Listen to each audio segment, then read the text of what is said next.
Hi there guys, it's Enlusion here, and welcome to another video where I will go through the project of my remix of Crystal Noah, which has just been released via Juve Aura. Now, to start the things off, I have to emphasize that there were 12 different versions of this track, and it's been going here and there, and to be honest, at some point I thought that I'm not gonna make it, I'm not gonna finish this remix, but after all I thought, okay, if I started it, I have to finish it. And this was actually my third remix for this artist, for Slavlotski. And let's start. So we're starting from the kick. In this project, the kick consists of two separate tracks. The first one is kick itself. Just a basic kick with a bit of fade out and some EQ to remove the most low frequencies, below 30 Hz in this case, and a bit of compression here to add some punch.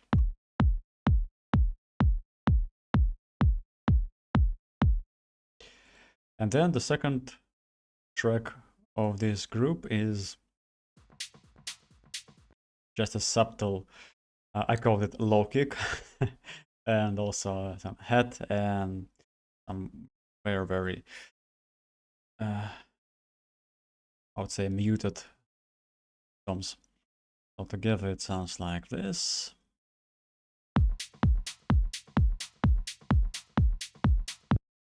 As you can see and hear, there's not too many things going on. There are a bit of automations on the low frequencies.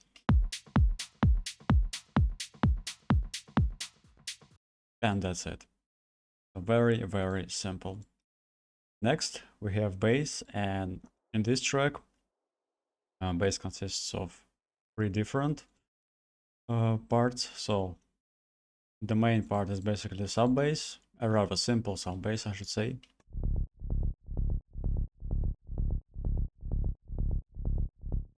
Very simple.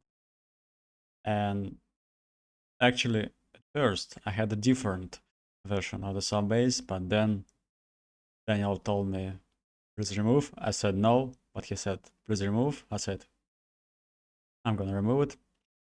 That's what we have it. But it sounded like this.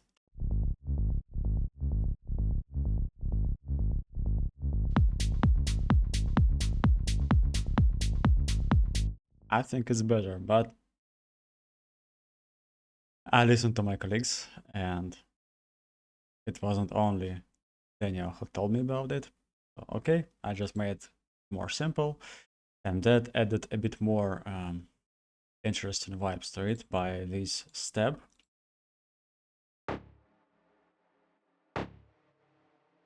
You can hear that it's just a basic step, bass step, which is reminiscent of what Jerome Ismail sometimes is doing.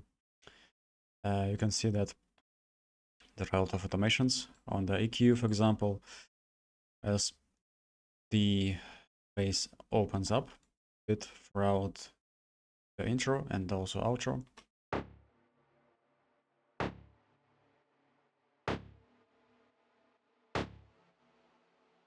Yeah, and also you can see that I have added a bit of auto panning so that the sound is actually moving here and there. Then I made it this loud. I do not recommend to go this way, but the sample itself in the synthesizer was really deep and muted, so I just had to go this way and make it loud so that anybody could hear it besides me. Okay, and then there's a bit of reverb. You can see it's just 1.6%, but it just had to be added, believe me. And even a bit more of EQ to make it working better in the mix. So together, so far it sounds like this.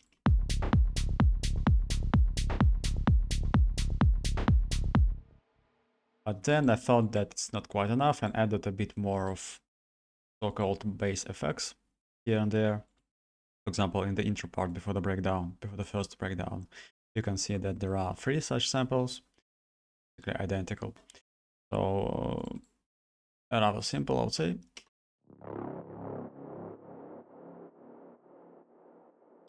Some pretty good reverb added here, and of course sidechain, because you cannot make a good mix without using a sidechain. Yes, you cannot. Then, yeah, let me just show you how it sounds without anything. Just remove a cue.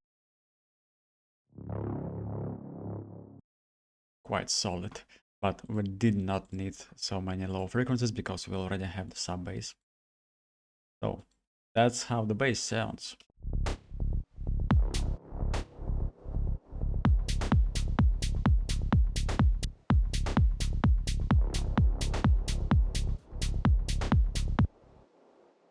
Quite dark, sinister, just the way we love it at Juve recordings. Okay, going next. This is a part of a lead and a group of lead and synths. And basically the most interesting part of it is the leading pad.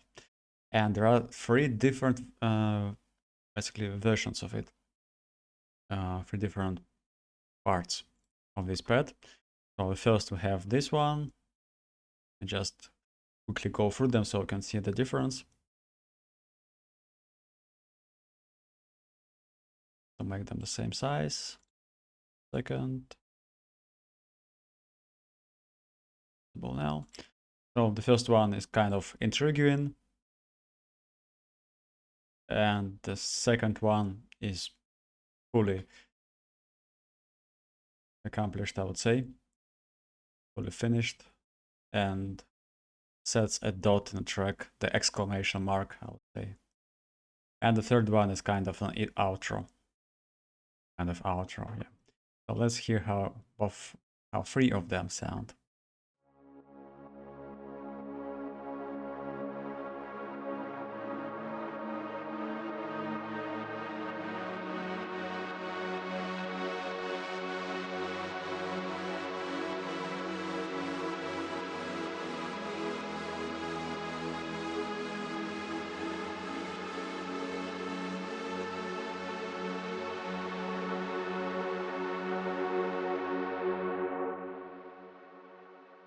That was the first one, kind of intriguing, kind of prelude.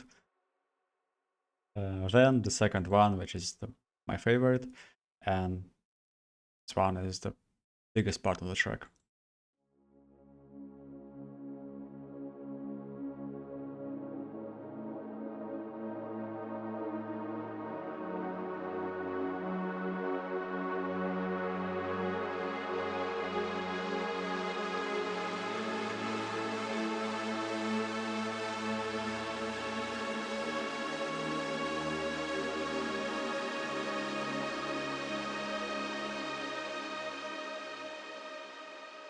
Yeah, quite nice and haunting.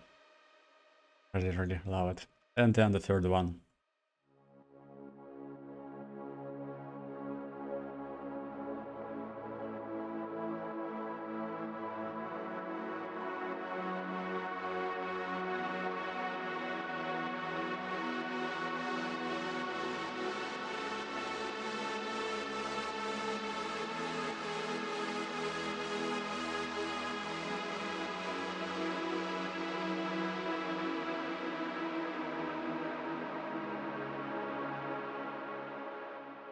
Yeah. This one is used in the outro part to set the dot in the track. And then it's going to the outro with this arp, which we will go a bit later to. So yeah, as for this pad, a lot of EQ going on and filtering, as you can see. Then some compression, the house effect, I use it a lot. I recommend you to. Of course, a bit of sidechain, and a lot of reverb, a lot of it. For example, if you go to the automations, yeah, it's going to 100% towards the end of the here and also here. It starts from around 50%, yeah, 54 in this case. So Next, we have these analog synths, which I used in the intro part only. It's only used after the first breakdown. Yep.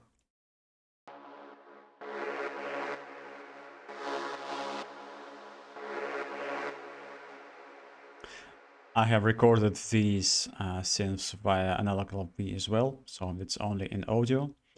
You can see that I have incorporated it in the intro part before the breakdown.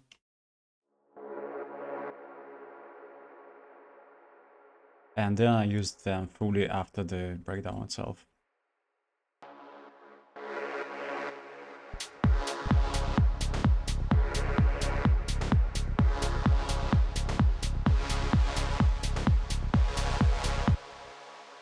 Yeah, love these. Think of some Glue influence in my music. That's exactly where it's going from. As for the Percussion, it's only reverb and EQing. Some automations, of course, a lot of them, especially on the reverb side, but on the EQing too, because I had to add some other parts of the track, for example, this arp and also some pads. So I had to filter this one down. Yeah, a lot of EQing always in my track. And then we have this Airwave-esque arp.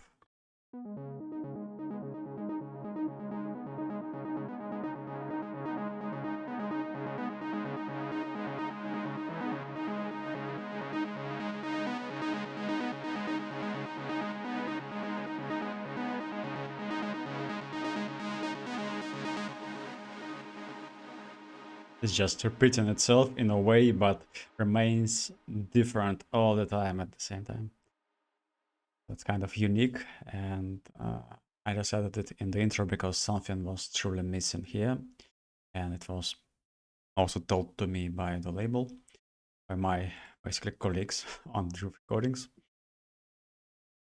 Not too many things on the EQing side, on the processing side, only some filtering, some reverb, sidechain, and I've also put it a bit in the mono for 18% because I had some other parts of the track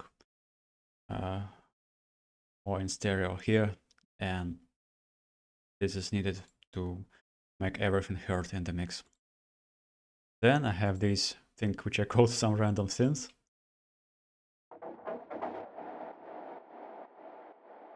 Yeah, it's the same for around the track. Nothing really changes in it unless it mention the EQing part, because I made most of them different sounding. Yeah, for example, we go, yeah, okay, not too many differences. Yeah, it's more like static, but I didn't really want to add more automations here because it just had to be working in the mix and working its magic. And next, I have an ARP which is working after the second breakdown.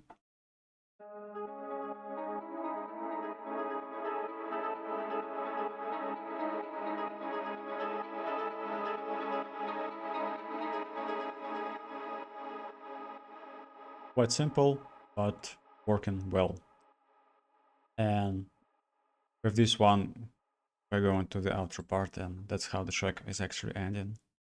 I didn't want to just make it completely empty here. For example, it would have sounded like this.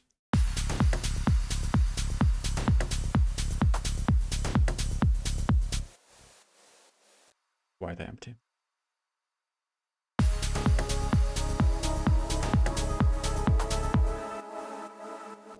Much better now.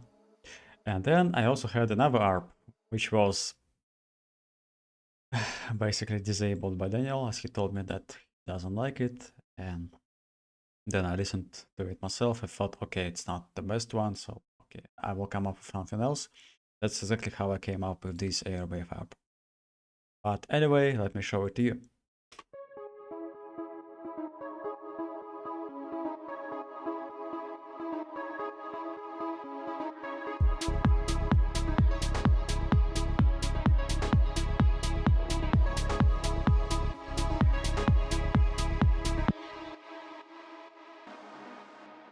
Well, I personally really like it. So maybe I will use it in some other track, some other project. That's all about the leader synths. And if we go next, we have a lot of different pads, drones, effects, potatoes, and uh, basically just a typical snare roll.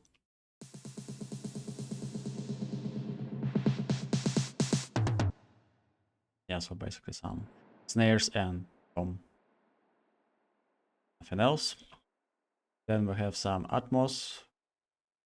These are the ones which I borrowed from some other project. Yeah.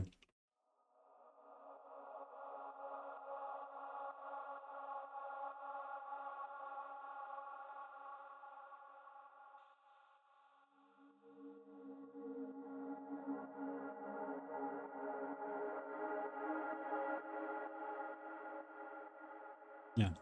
Typical Atmos, which I use in all of my tracks. Then this one is a sample from the original. Yeah, we actually found one which I used. Actually used a lot of them, but in a way. So it's just a reverse plug.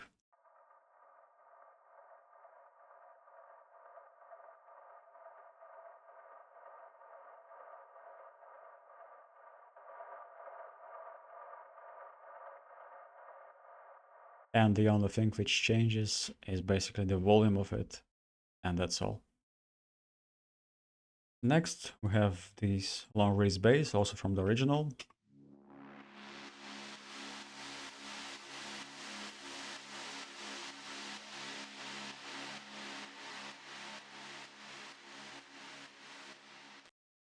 Also quite a lot of reverb here, as well as sidechain, of course.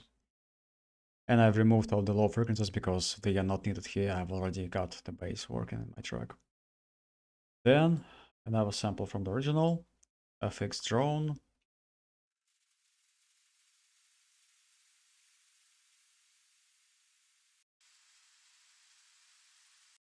Not a rocket science, as you can hear. Then I've used two samples from the original and combined them. These are drone pad and drone pad 2.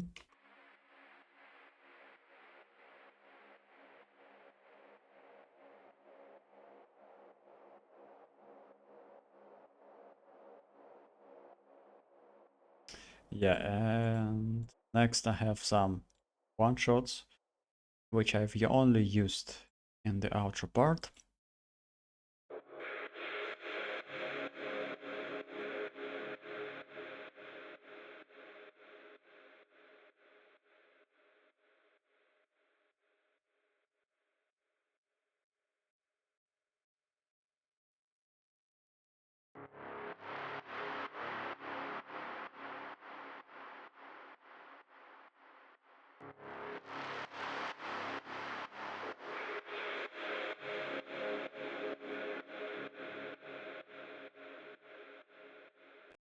I would say these are quite trademark sounds, which I keep using all the time. They add some mystical atmosphere, and that's what I love about them. Then just some basic down filters and up filters as well, some noise effects, and of course a crash.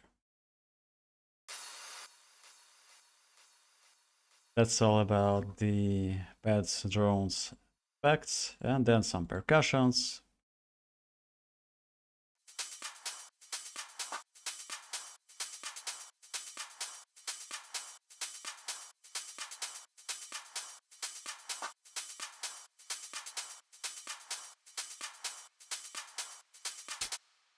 Yeah, pretty simple. And I'm using the chain of effects in the parts when we're going from the breakdown to first climax and the second climax part of the track. Let's hear how it sounds.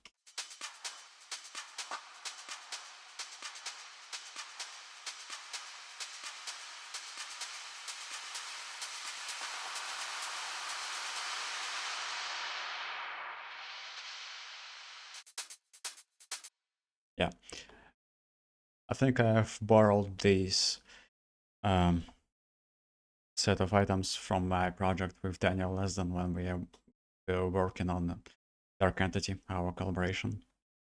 Yeah, and I keep using it. Very nice. To add some tension when we are going to the drop. Okay, and next, of course, a lot of groove items.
Yep, so that's how I made my remix of Crystal Nova.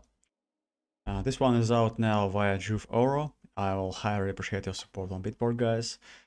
And stay tuned for more videos to come from me, including an overview of how to send a demo to a label. Thank you for watching and see you soon.